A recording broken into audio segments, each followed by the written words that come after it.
Төртінші фаза скрулдар үшін құпия соғыстың бастамасы. Marvel киноғаламында скрулдар 2 рет экранға шықты. Ендігі кезекте скрулдар 4-ші фазаның зұлымдары болса, таңғалудың керегі жоқ. Егер сізде скрулдар кімдер деген сұрақ туындаса, жатқаламдық скрулдар туралы айта өтейік. Скрулдар Marvel әлемінде зұлым ниетті, қарсыластарын құпия түрде соғыссыз жаулап алатын жатқаламдықтар. Скрулдардың басты ерекшеліктері кез келген тірі организмнің түркелбетін, оның өмірін, қабілетін өз денесіне көшіре алады. Скрулдар біреудің кейпін көшіріп қана қоймай, жансыз затқа еніп кете алады. Қарсыластарын тек сенімге кіру арқылы жеңе алатын жатқаламдықтар кез келген ортаға тыңшы ретінде олардың сеніміне, сақтап отырған құпиясын білуге, әлсіз тұстарын анықтауға, адамзат қандай қарқынмен дамып жатыр деген сұрақтарға дайын болады. Ғарыштық технологияға бейім болған жатқаламдық гуманоидтар жылдам ұшатын ғарыш кемелерін, шабуылға арналған қару-жарақты дамыта білді. Құпия шабуыл комикс бөлімде скрулдар кек алушылардың денесін алмастырып, шабуыл жасаған басты кейіпкерлер болады. Бұл бөлімде сіз кімге сенесіз деп аталып кеткен слоганмен танымал. Сіздерге түсінікті болу үшін елестетіп қараңызшы. Сіздің алдыңызда екі бірдей досыңыз тұр. Екеуі де бір-біріне ұқсайды, және екеуі де сізбен жақсы таныс. Соның біреуі скрул. Сіз кімге сенер едіңіз? Комикс авторы осындай мысал келтіргісі келді.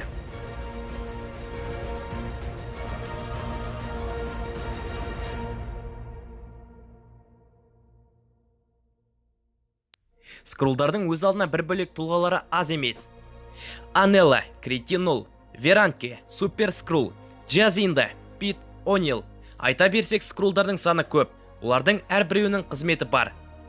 Жоғарыда аталғандар құпия соғыстың басталуына үлкен үлес қосатын осы скрулдар. Marvel киноәлемінде скрулдар кек алушылардың фильмінде сценарий бойынша Читауриядың орнына шабуыл жасау керек еді. Бірақ бұл жоспар киноәлемде іске аспай, 20-шы ғасыр Fox кинокомпаниясына тиесілі болып қалды. Яғни Ванда мен Питер секілді. Одан кейінде Галактика сақшыларының режиссері Джеймс Ганн скрулдарды өзінің фильмінен көргісі келді. Бұл да іске аспады.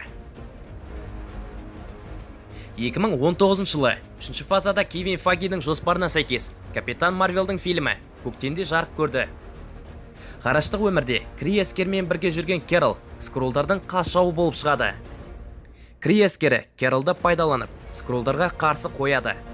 Содан болар скрулдардың фильмде зұлым рөлде болғаны. 1995 жылы Талос бастаған скрулдардың сапары жерге келіп түсті. Оларды жерге Локидің қолынан түспейтін Тессаракт алып келді. Жерге келген скрулдардың ізіне Капитан Марвел түседі. Капитан Марвел скрулдар Тессарактты алып қоймас үшін біраз шайқасып уақыт жоғалтады. Сол аралықта қалқан директоры Ник Фьюриді жолықтырып қалады. Әрмен қарай Крee жасағы скрулдарды қыспаққа алып, көздерін бір жолата жоймақшы болады. Оны білген Керол скрулдарға көмек қолын созады. Скрулдардың тағдырына балта шапқан крейліктерді жеңіп, Керолдың арқасында скрулдар аман қалады.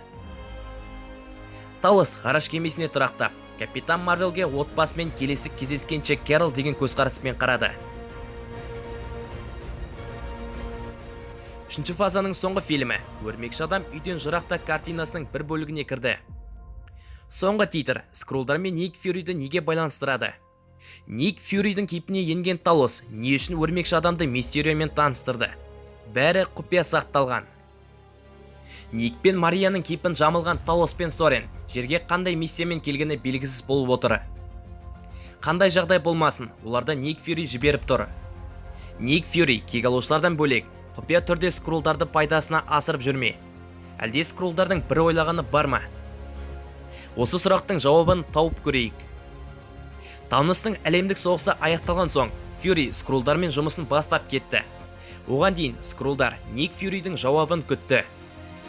Не болмаса құпия соғыстың негізін қалауға уақыт жұмсады.